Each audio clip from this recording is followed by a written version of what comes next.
Hi guys, good afternoon to all. और बताओ आप सब ठीक हैं? पढ़ाई आपकी अच्छी चल रही है? देखिए जैसा हमारा जो पूरा वो चल रहा है, स्पेशली बोर्ड की तरफ, एग्जाम की तरफ ध्यान है इस टाइम। जो जो आपकी बहुत जरूरी होती है ग्रामर में, वो चीज़ आपको पढ़ाई जा रही है। जैसे कि आज का जो मेरा टॉपिक है वो है सेंटेंसेस कंप्लीशन, यानी सेंटेंस को कंप्लीट करना। आपके सामने मैंने ये कुछ क्वेश्चंस लिखे हैं और आपको इन्हें कंप्लीट करना है। जैसे कि मैं आज आपको सिखाऊंगी, उसके बाद आपको खुद प्रैक्टिस करनी है। ये आपका 2 नंबर का क्वेश्चन है बोर्ड एग्जाम, और ये सभी के लिए है, क्योंकि कंपटीशन हो या अपनी बोर्ड क्लास हो, उसमें सब में ये चीज़ें आती हैं। आपको नॉलेज होना इसकी ज़रूरी है। तो ये सभी के लिए वैलिड है। जैसे आपके सामने ये सेंटेंस दिया है मैंने, इन सेंटेंस को अपने शब्दों में आपको कंप्लीट करना है। जैसा भी आपको सेंटेंस जचता है, आंसर उसका सही होना चाहिए। जैसे पहला है आई एम सो फैट, इसका मतलब क्या है? मैं इतना मोटा हूँ। तो मोटा हूँ का मतलब क्या है? भाई मोटा हूँ तो मैं बैठ नहीं सकता, चल नहीं सकता, कहीं घूमने नहीं जा सकता। तो जो भी आपके माइंड में जो भी बात आती है, वही अपना सेंटेंस को क्लियर कर दीजिए, लिख कर। तो आई एम सो फैट, मैं इतना मोटा हूँ कि, तो की के लिए हमने यहाँ क्या लगाया? दैट। भाई मैं मोटा हूँ कि मैं चल नहीं सकता। मान लो मैंने यही सेंटेंस बनाया कि मैं चल नहीं सकता, तो जो मैंने हिंदी बनाई है उसको मुझे इंग्लिश में ट्रांसलेट करना है। तो दैट आई कैन नॉट, चलिए चलना लगाओ, या आई कैन नॉट रन, मैं दौड़ नहीं सकता। ठीक है, आपकी ये समझ में आ गया। अब नेक्स्ट देखिए, अगला क्वेश्चन है आपके लिए, व्हाट इज कानपुर। तो हम क्वेश्चन देखिए, स्पेशली कानपुर लिखा हुआ है, तो हम क्या लिखते हैं? What is Kanpur famous for. Kanpur किस लिए प्रसिद्ध है, यही बात आ रही है निकल के। तो what is Kanpur famous for.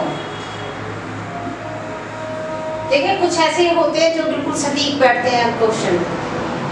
अगला देखिए, although he is ill. Although का मतलब होता है यद्यपि। देखिए मैं आने वाली जो क्लासेस हैं उसमें भी बहुत सारी ग्रामर ऐसी है जो बहुत जरूरी है, सभी के लिए जरूरी है, चाहे वो बोर्ड क्लासेस वाले हो चाहे कंपटीशन वाले हो। तो although he is ill, although का मतलब होता है यद्यपि वह बीमार है।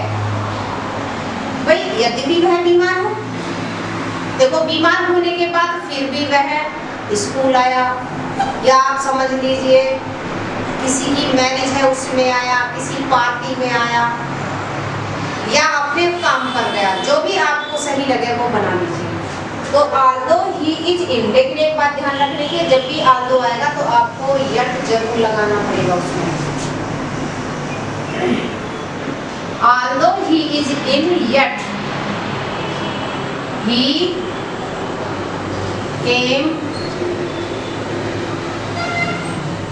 came to school। चलो हम यही लिख देते हैं।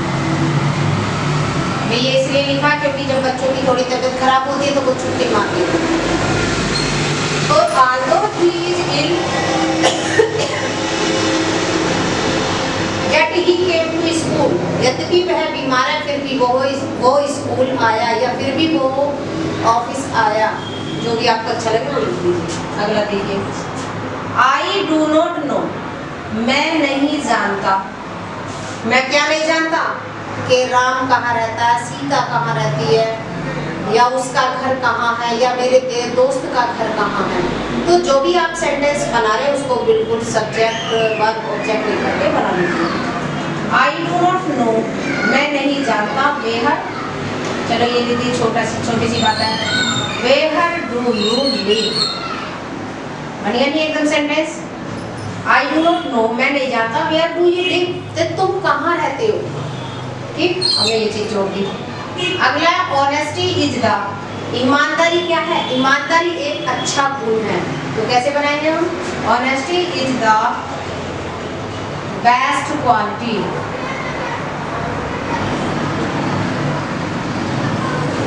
ये कुछ सेंटेंसेस ऐसे होते हैं जो फिक्स होते हैं, जो हमें वही चीजें लिखनी होती हैं।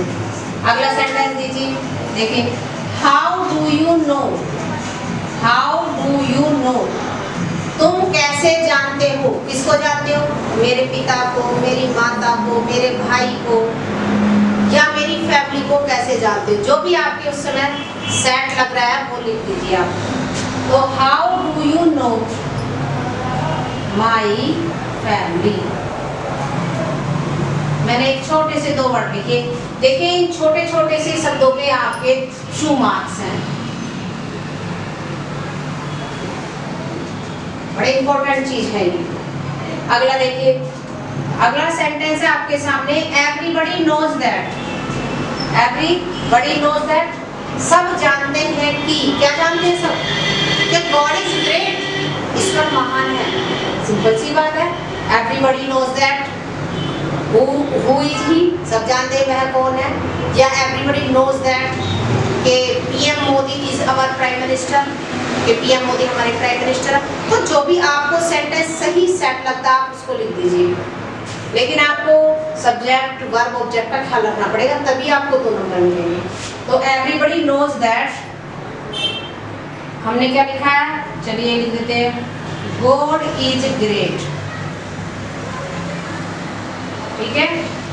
देखिए कितने साधारण से बन रहे हैं, लेकिन क्या हमें थोड़ा सा ध्यान देना पड़ता है उस चीज की तरफ। अगला देखिए sentence, please pay attention to, please pay attention का मतलब है कृपया ध्यान दीजिए, तो क्या ध्यान दीजिए, जो आपकी मैडम कहती है, यानी जो आपकी मंजू मैडम आपको पढ़ा रही है उस पर प्लीज प्लीज ध्यान दीजिए, ये लिख दीजिए, या अन्य आपको समझ में आता है तो वो लिख दीजिए। तो प्लीज पे अटेंशन टू, तो हमें ये क्या करना है, व्हाट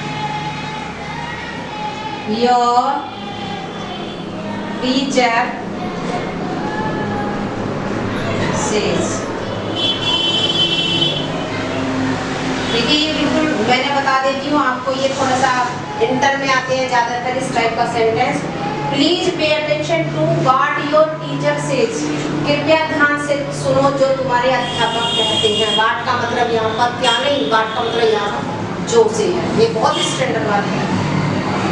तो ये चीज आप सीख गए हैं, डेफिनेटली आप सीख गए हैं, क्योंकि आपको इसको पढ़ने के बाद प्रैक्टिस जरूर करनी है। That's all.